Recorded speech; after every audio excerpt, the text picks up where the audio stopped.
Today we'll be working in my workbook called Opening the Curtain into the Psalms.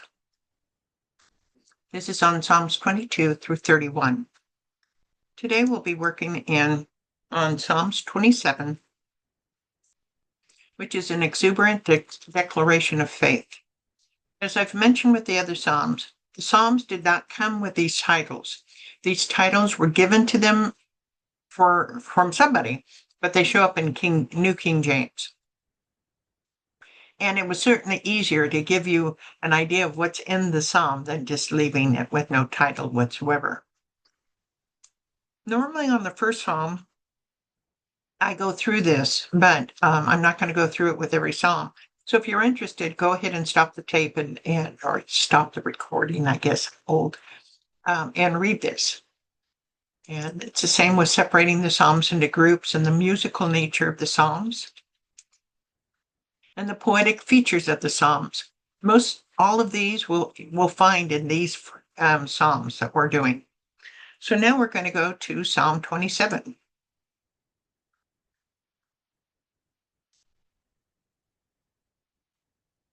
Psalm 27 of David. The Lord is my light and my salvation. Whom shall I fear?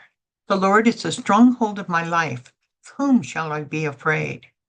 When the wicked advance against me to devour me, it is my enemies and my foes who will stumble and fall. Though an army besiege me, my heart will not fear. Though war break out against me, even then I will be confident. One thing I ask from the Lord, this only do I seek, that I may dwell in the house of the Lord all the days of my life, to gaze on the beauty of the Lord and to seek him in his temple. For in the day of trouble, he will keep me safe in his dwelling. He will hide me in the shelter of his sacred tent and set me high upon the rock. Then my head will be exalted above the enemies who surround me. At his sacred tent, I will sacrifice with shouts of joy. I will sing and make music to the Lord. Hear my voice when I call, Lord. Be merciful to me and answer me. My heart says of you, seek his face. Your face, Lord, I will seek. Do not hide your face from me. Do not turn your servant away in anger. You have been my helper. Do not reject me or forsake me, God my Savior. Though my father and mother forsake me, the Lord will receive me. Teach me your way, Lord. Lead me in a straight path because of my oppressors.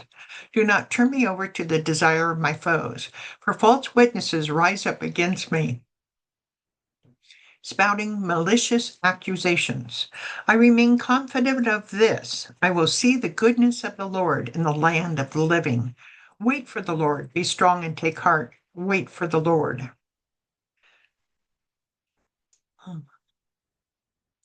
On all the Psalms, I'm going to give you some general comments, and I've just picked a selective amount of authors because every author says something different about the Psalms.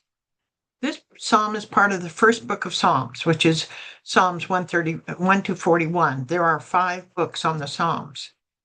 The NIV Study Bible states that Psalm 27 is an appeal against false accusers. It is part of a group of Psalms, 25 to 33, that share common themes of pleas for mercy, professions of trust, and celebration of God's unfailing love.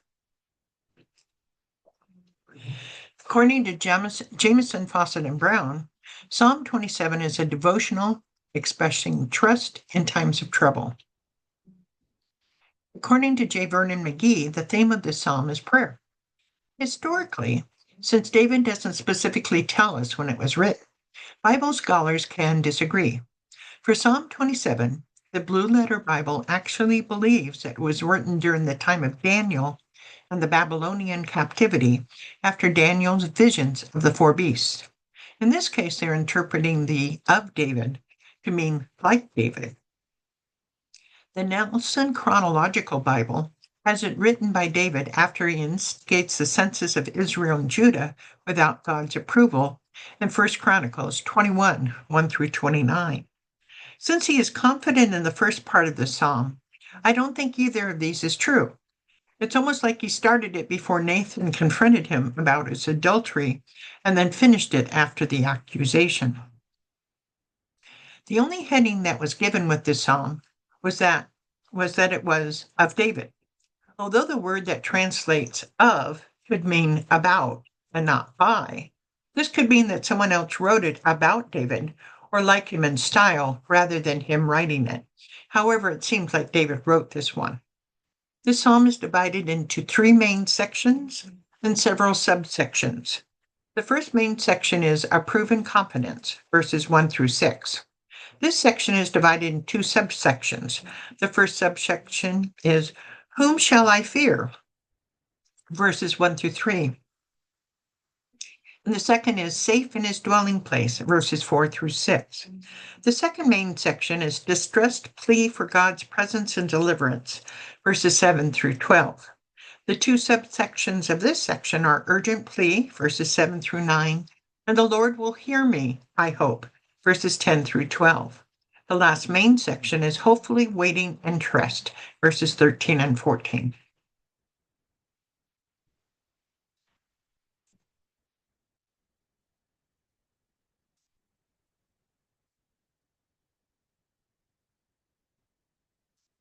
All right, well, I'll leave you then. Okay, first section of proven confidence, verses 1 through 6. First subsection is whom shall I fear, verses 1 through 3. In verse 1, what three things is the Lord to David? He's my light, my salvation. He's the stronghold of my life. Because the Lord are these things to David, what is his conclusion in verse 1? Whom shall I fear? Whom shall I be afraid of?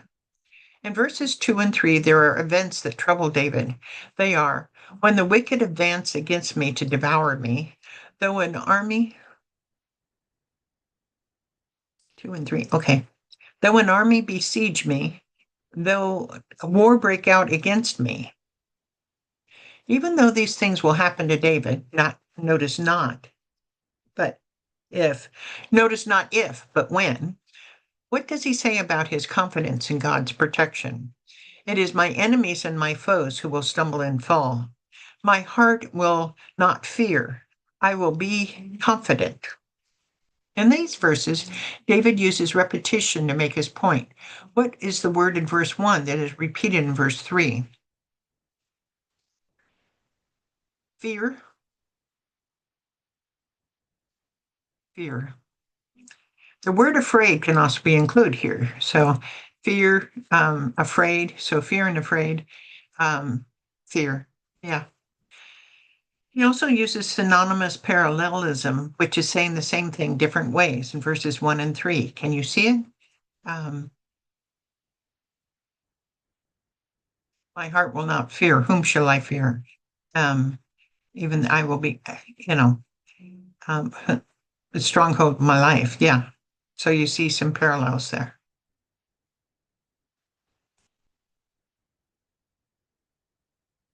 Come on.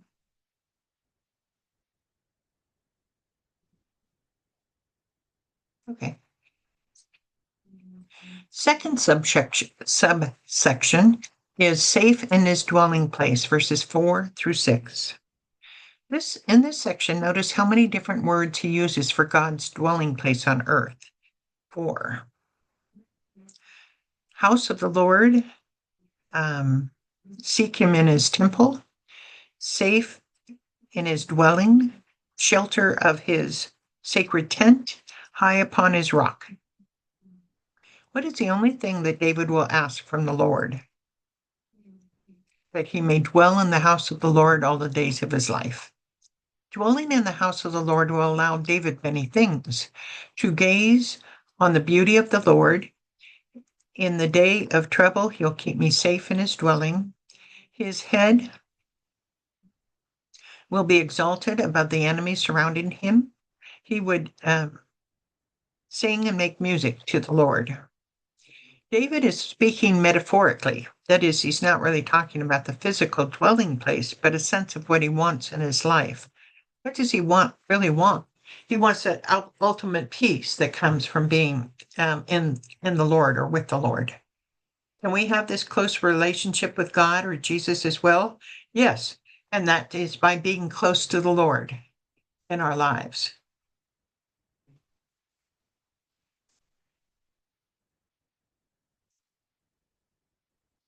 That's the wrong one. Sorry. And the wrong thing again. Now try that. There we go. The second section, the distress plea for God's presence and deliverance, verses 7 through 12. It is almost like a second psalm was attached to the first. Where is the confidence that was in the first psalm? First subsection, urgent plea, verses 7 through 9. This is a first person point of view, which we can tell by all the my's, me's, I's, the you, yours. How many are there? This is 7 through 9.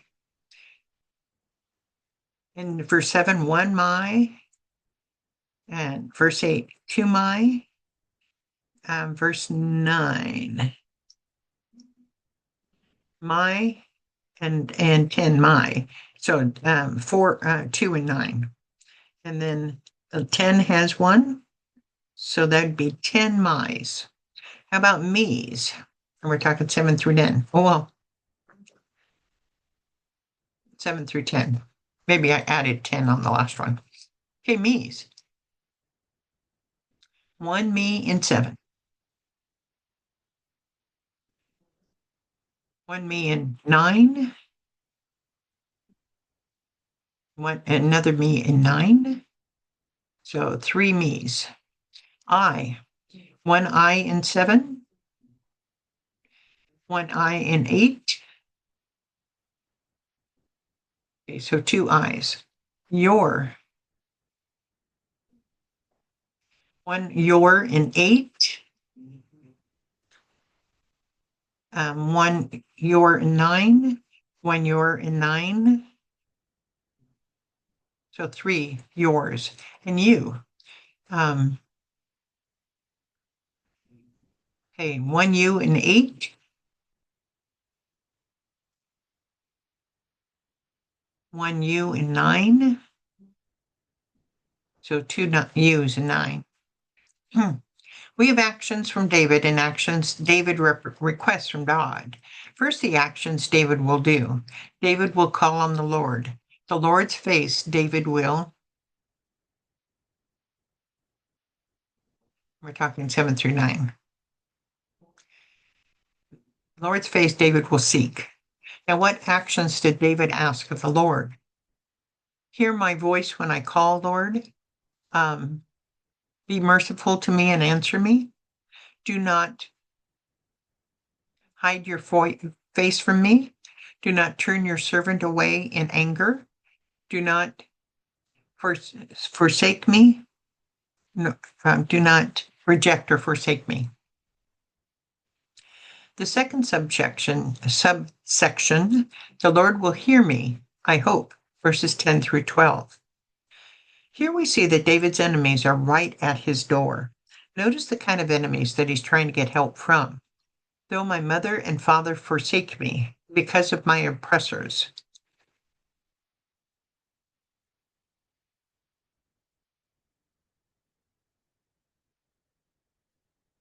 Get back there.